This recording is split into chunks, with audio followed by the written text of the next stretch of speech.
Bismillahirrahmanirrahim. Assalamualaikum warahmatullahi wabarakatuh. Setiap mengawali sesuatu, kita pasti selalu mengucapkan basmalah. Namun, apakah kalian tahu bagaimana kisah pertama kali kalimat basmalah ditulis? Sebelumnya, tekan tombol subscribe dan nyalakan loncengnya. Bagikan video ini ke teman dan keluarga kalian, karena sebaik-baik kalian adalah orang yang mempelajari Al-Quran, kemudian mengajarkannya kepada orang lain. Satu lagi, simak video ini sampai selesai, biar nggak salah paham.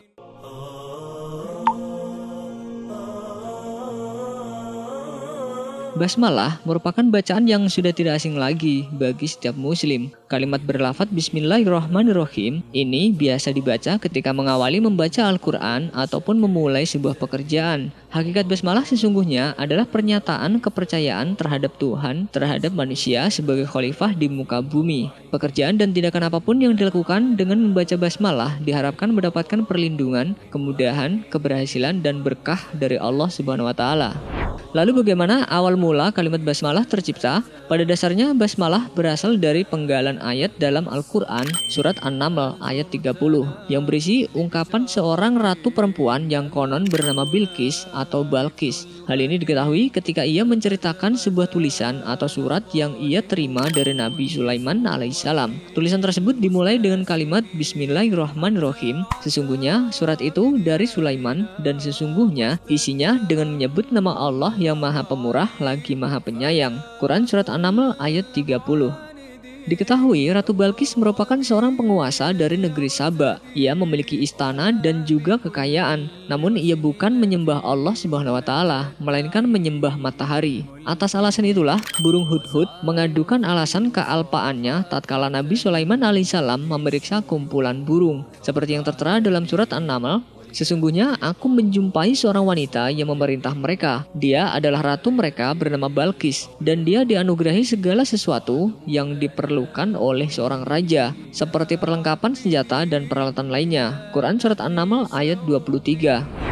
Kemudian, burung hudhud menjelaskan lagi kepada Nabi Sulaiman alaihissalam tentang Ratu Balqis tersebut. Aku mendapati dia dan kaumnya menyembah matahari selain Allah, dan setan telah menjadikan mereka memandang baik perbuatan-perbuatan mereka, lalu menghalangi mereka dari jalan yang benar, sehingga mereka tidak mendapat petunjuk. Quran Surat An-Naml ayat 24. Mendengar hal itu, Nabi Sulaiman alaihissalam pun mengutus burung hudhud untuk memberikan surat kepada Ratu Balqis, di mana di dalam surat tersebut terdapat ucapan Bismillahirrahmanirrahim. Isi surat tersebut tercantum dalam Al-Quran Surat An-Naml ayat 27 yang berbunyi, sesudah itu Nabi Sulaiman menulis surat kepada Ratu Balqis yang bunyinya seperti berikut. Dari hamba Allah Sulaiman ibnu Daud kepada Ratu Balqis, Ratu Negeri Saba, dengan nama Allah yang Maha Pengasih lagi Maha Penyayang, keselamatan atas orang yang mengikuti petunjuk. Amma ba'du, janganlah kamu sekalian berlaku sombong terhadapku dan datanglah kepadaku sebagai orang-orang yang berserah diri. Quran Surat An-Naml ayat 27.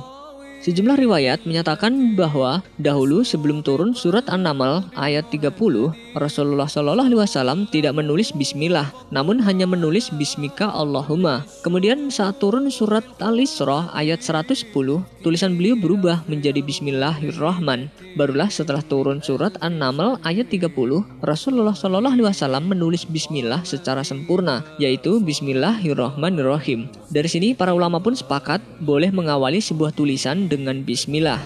Dalam rangka memperkuat bentuk hubungan diplomatik, Rasulullah SAW mengawali tulisan suratnya kepada raja-raja dengan basmalah. Anjuran memulai segala sesuatu dengan bismillah juga dikuatkan lagi dengan beberapa ayat, yaitu surat Al-An'am ayat 118.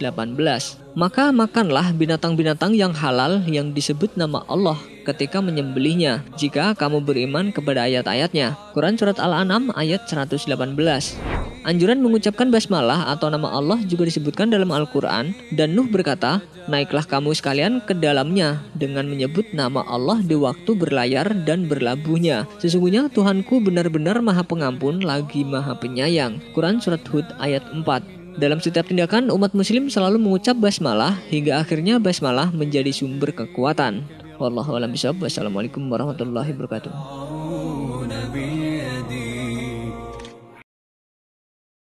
Sebelum beranjak dari video ini, mungkin video sebelumnya juga menarik untuk dilihat nih.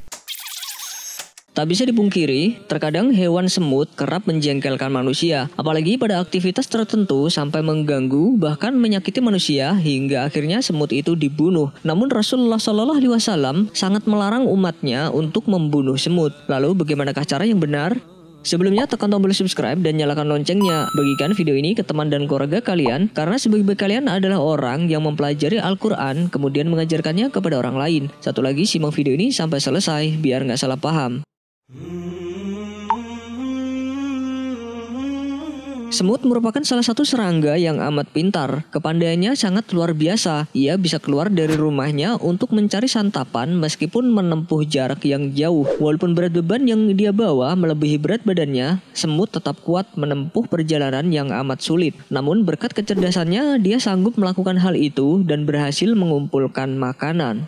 Cerita mengenai semut ini juga tertera dalam apa yang dikisahkan Al-Quran tentang semut dan juga Nabi Sulaiman alaihissalam yang bisa mendengar perkataan semut. Dalam surat An-Naml ayat 18, Allah Subhanahu wa taala berfirman, "Hingga ketika mereka sampai di lembah semut, berkatalah seekor semut, 'Wahai semut-semut, masuklah ke dalam sarang-sarangmu, agar kamu tidak diinjak oleh Sulaiman dan bala tentaranya.' Sedangkan mereka tidak menyadari." Quran surat An-Naml ayat 18.